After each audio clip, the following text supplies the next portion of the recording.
When it comes to pro wrestling, there's nothing I like more than watching terrible matches, and I got to see a lot of terrible matches when covering every single episode of Monday Nitro for the Reliving the War series. Every company has bad matches. Every company in existence today will continue to have bad matches. If everything was completely perfect, pro wrestling would actually be kinda boring, or shows could potentially look too over-rehearsed perhaps. And hey, without bad matches, we don't see the improvements folks make in their future matches. This video looks at bad matches from WCW Nitro, but I'm not referring to matches that had sloppy moves, botches, or just plain old boring encounters that went on too long. I'm talking about matches that shouldn't have been booked in the first place, matches that played out in comically bad ways, and matches that had absolutely no hope of being good the moment they were penciled in. Really, you could go into triple digits if you looked at every bad match WCW put on during the Nitro era, but these are the special kind of bad matches. I know, I'm sorry, I'm sick of hearing about it too, but if I didn't include it in this video, people would have mentioned it in the comments. So I'm getting it out of the way now so we can look at other stuff. Nash beats Goldberg at Starrcade 98 to win the World Heavyweight Championship and end the fabled win streak. Because there was interference, the babyface Nash wants to give Goldberg a rematch 2 weeks later on Nitro. Goldberg ends up getting arrested, Hulk Hogan gets slotted into the title match, and Nash goes down after a single finger poke from Hollywood. This moves the championship from Nash to Hogan, the NWO gets reunited, and many people look at this as the beginning of the end for World Championship Wrestling. In reality, the ratings didn't immediately plummet the way WWE would want you to believe they did. People will argue that it's just hate and it's a good way for the NWO to stick it to WCW once again, but it was disappointing to see creative pull off a swerve like this that tarnished the World Championship. A championship that somehow got even further tarnished the following year with multiple confusing title switches. There, it's done. Fingerpoke of Doom. Let's move on to something else. Let's look at a guy who had 3 matches on Nitro and every one of them were terrible. You know, it does feel kinda wrong including Giant Haystacks in this video because the man was ill during his time in WCW. He was diagnosed with lymphoma cancer in 1996, he had to return home, and that meant his WCW career ended abruptly. But still, WCW should have taken one look at what Haystacks could do in the ring in 1996 and made a smarter decision about actually putting him in the ring in the first place. Ask most grandparents in the UK to name a few wrestlers from back in the day and you can almost guarantee 2 names are going to come up: Giant Haystacks and Big Daddy. Millions upon millions tuned into World of Sport in the UK to see these two compete, but judging by comments made by our friends across the sea, they were almost unknown to audiences in America. When Haystacks appeared on WCW television, it was actually kinda weird. World of Sport Wrestling in the UK and WCW Nitro were just two complete opposites in terms of presentation and ring style that you just knew it wasn't going to work out. And indeed, when Haystacks came to WCW to join the Dungeon of Doom and change his name to Loch Ness, it did not work out at all. Now, again, the man wasn't well, but even in his prime, I don't think Haystacks would have blended in well with any big-time American promotion just because the way he wrestled wouldn't have resonated with US audiences at all. He did have 3 matches on Nitro though, and every one of them was terrible. For some ungodly reason, his first Monday night match was against Scotty Riggs, and it consisted of Scotty trying his best to knock the big man down, but he just couldn't do it. He even tried a missile dropkick that had absolutely no effect on Loch Ness. And then, when he tried a top rope crossbody, Haystacks ended up accidentally dropping him to the canvas. 2 elbow drops later, and the match ends. 1 minute and 8 seconds. The following week, Loch Ness took on Alex Wright, a man much more capable of getting something decent out of his opponents, but even the big Bratwurst couldn't rise to the occasion. Alex got in more offense compared to Riggs, but it mostly consisted of Haystacks standing in the corner and being totally immobile. A boot to the chest and another elbow drop was enough to score the big man a win at just over 2 minutes. And then, Loch Ness's final Nitro match was around a month later when he faced Lex Luger for the TV title. WCW showed their incompetence here when the Giant attacked Loch Ness before he even got to the ring. Lex then made his entrance while Giant was still beating Loch Ness down, and the referee counted to 10, meaning the match itself lasted 10 seconds, ending in a countout. Just for the record, Haystacks would then go on the Uncensored 96 to face the Giant in his last ever match. It was another bad one unfortunately, and then he went home to live out his final days. Young David Flair became quite the sensation on Reliving the War, and it wasn't for the right reasons at all. The poor lad had a lot to live up to. He was put in an impossible position being the son of the legend of World Championship Wrestling. And you know, you gotta actually give Vince Russo credit for making David focus a lot more on his psychopath character in an effort to distract people from his abilities in the ring. David Flair fared much better when he became an unhinged lunatic in comparison to his initial run. His initial run, where he tried to be taken seriously, is a legit in-ring competitor. There's 2 David Flair matches I want to talk about, the first being his TV debut match against Eric Bischoff. To be fair, you don't expect miracles when you've got a young greenhorn in the ring for the first time and you've got a TV producer with limited experience, but my god, this really is the blind leading the blind. It's absolutely hilarious the first time you see it, but you can't help but feel bad for poor David too. He's like a deer in the headlights, he's so awkward, he just stands around waiting for cues, and he just looked like he didn't belong in the ring at all. It's a travesty that people within WCW and Ric Flair himself didn't look at what David was doing in the power plant and make the obvious decision not to put him on TV. But he stumbled through this match. He beats Bischoff by using a roll of quarters, and the David Flair experiment had arrived in WCW. Now, you can kinda get away with having a bad match against Eric Bischoff. Sooner or later, David would have to face some real competitors, but the good news is, these real competitors could walk Dave through the match, hold his hand a little, and make sure things go off without a hitch. Ming tried it, and it didn't work. Buddy Lee Parker, a man who knew what David was capable of, or better yet, what he wasn't capable of thanks to spending time with him at the power plant, he also failed at making Dave look remotely competitive. So when you need a hero, you pick up the phone and you call jam-up guy El Dandy. And while El Dandy did his best, young David still was not ready at all.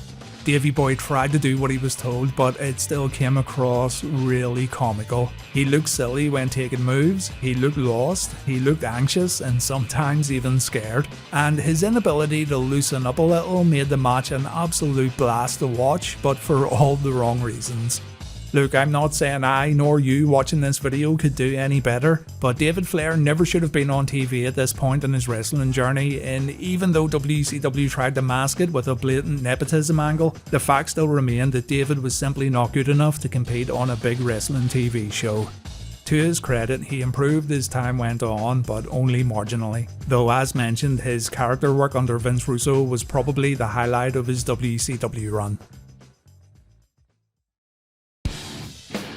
2 weeks before the infamous WCW reboot, Nitro came live from South Padre Island, Texas. The week before the reboot, WCW wouldn't take place inside an arena and instead a best of show aired, which gave Russo and friends time to reshape the company. So the South Padre Island Nitro should have been seen as the end of an era, a show where WCW said goodbye to the past as they got prepared to usher in the new WCW.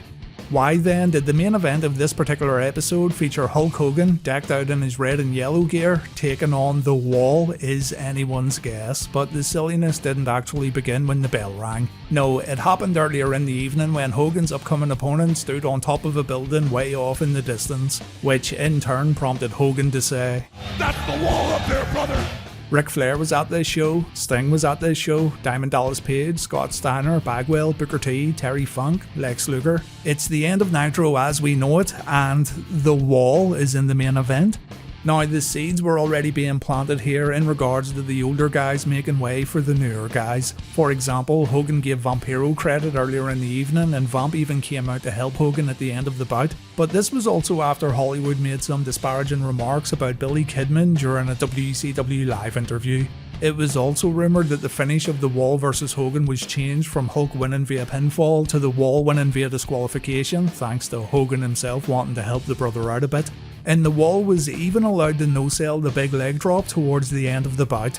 Still though, with all this in mind, it's still a fucking bad main event. The Wall's offense looked extremely soft, and you could tell he was afraid of hurting the immortal Hulk Hogan. Hogan's offense consisted of punches, chair shots, and the aforementioned leg drop. Just a bad time all around. You don't need to see it. I know people wanted the younger guys to get a break, but this wasn't the way to go about it. Not at all.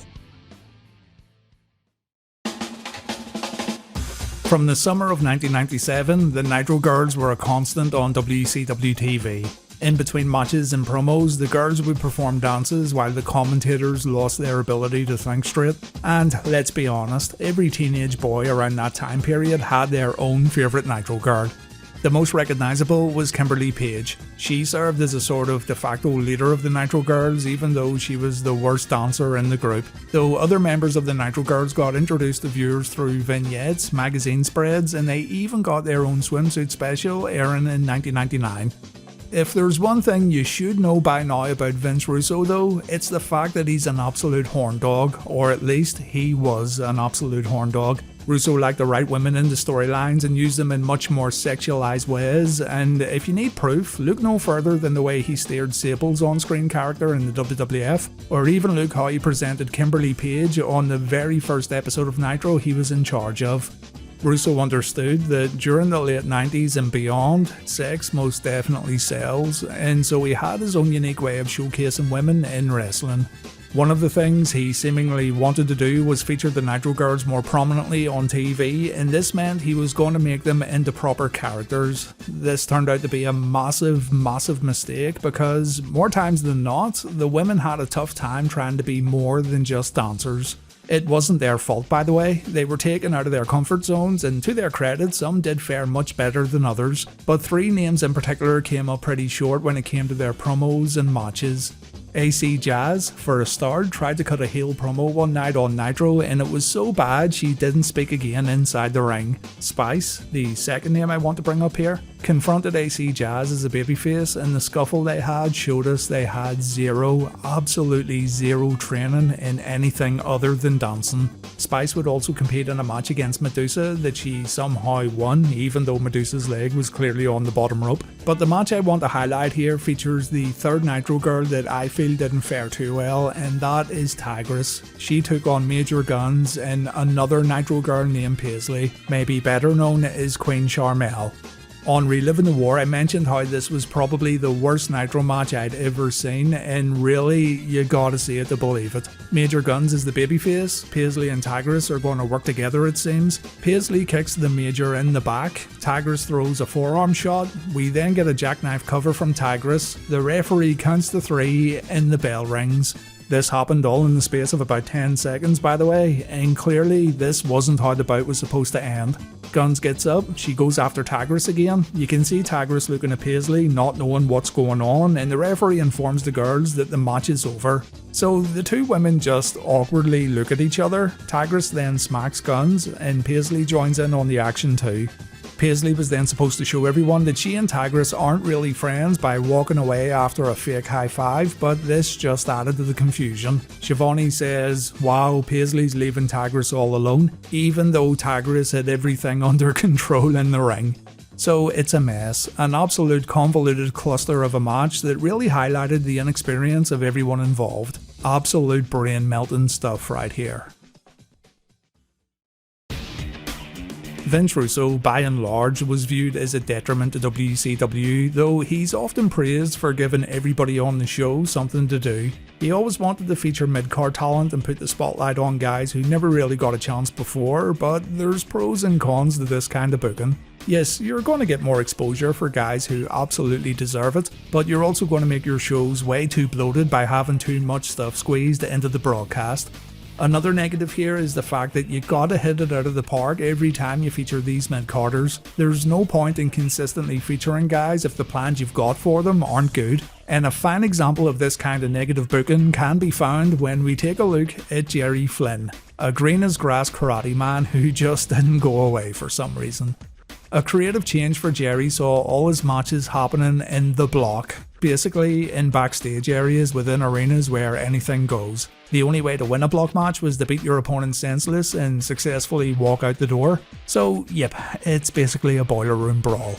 It was kinda weird when Jerry Flynn started talking about the block. It came out of nowhere, seeing as he didn't have any kind of backstory beforehand except for being a karate expert. But whatever the case, the block was supposed to be a dangerous location, a dangerous match type, and the matches got slotted into random episodes of Nitro at random times. One of these matches comes across as really dumb if you don't have the context. Like, if you just switched on Nitro and watched this match, you'd wonder how the hell you ended up in this weird fever dream. So let me explain it from the eyes of a complete newbie, someone who knows nothing about wrestling but just switched on TNT one night to see this go down. Some guy with light blonde hair who talks very fancy is looking for someone called Symphony. He walks down a set of stairs while the video footage looks all grainy and scratched up. There's a guy down there wearing a black belt. He's there all on his own and he seems to be warming up for a fight. And when he sees the blonde haired guy, he grabs him and he attacks him for no reason at all. The poor guy gets beaten up badly. He tries his best to fight back, but he's absolutely assaulted by this karate dude, and it all ends after about 30 seconds or so. The karate guy then leaves his victim. He heads out the door, but then some skinny guy bops him on the head with a crowbar while holding on to a lady. We can only assume, as brand new viewers, that this is the Symphony girl that our victim was looking for earlier on. The skinny kid then taunts the other guy who got knocked out by Karate Man, and then the show just completely cuts off to something unrelated. Yeah, block matches were pointless, they were stupid, and they did absolutely no favours for Jerry Lynn. This one shows us how much WCW just didn't care. Like, they created a main event match with a stipulation knowing full well they couldn't pull it off, but they let it happen anyway because, I don't know, I seriously do not know what they were thinking here because everything you know about pro wrestling was just thrown out the window. Kevin Nash had to run the new Blood Gauntlet. He had to take on multiple members of the faction one after another, and for the sake of prosperity, a gauntlet match is basically a one-on-one match or a tag match followed by another, and another, and another. You keep going until you beat everyone by pinfall, submission, countout or DQ, and if you get beat at any point, the gauntlet is over. You know this, I know this, WCW did not know this. First to take on Kevin Nash is Disco Inferno. A mere sidewalk slam's enough to put the Inferno away in a matter of seconds. This is acceptable as we're running out of time at the end of Nitro and Kev can't have multiple 5-minute matches against multiple people. So next up, it's Chris Candido. He takes a big boot and a jackknife. Already the next competitor, Johnny the Bull, is inside the ring, so Kev doesn't actually pin Candido. Instead, the referee counts 1, 2, 3 while no one's actually covering Candido. And this, ladies and gents, means Chris Candido's been eliminated. Same thing after Johnny takes a powerbomb. Nash could have easily put a foot on Johnny's chest for a cover, but he doesn't. So the referee counts 1, 2, 3 again, and next in, it's Big Vito. It's become an absolute mess and we're only a minute in. Vito takes a jackknife, the referee begins his count, though this time Big Kev realises how dumb this is and he actually puts a foot on Vito. Rey Mysterio gets eliminated after a kick to the chest, at least Nash actually pinned him, and then it ends with a bunch of New Blood members hitting the ring for a group attack and Nash has to get saved by Bill Goldberg. Again, it all proves that WCW just didn't care. They could have spent this time doing something more meaningful, but instead they gave fans more reason to roll their eyes, more reason to look at Nash as someone trying to make himself look good, and more reason to call Russo out for his bad booking.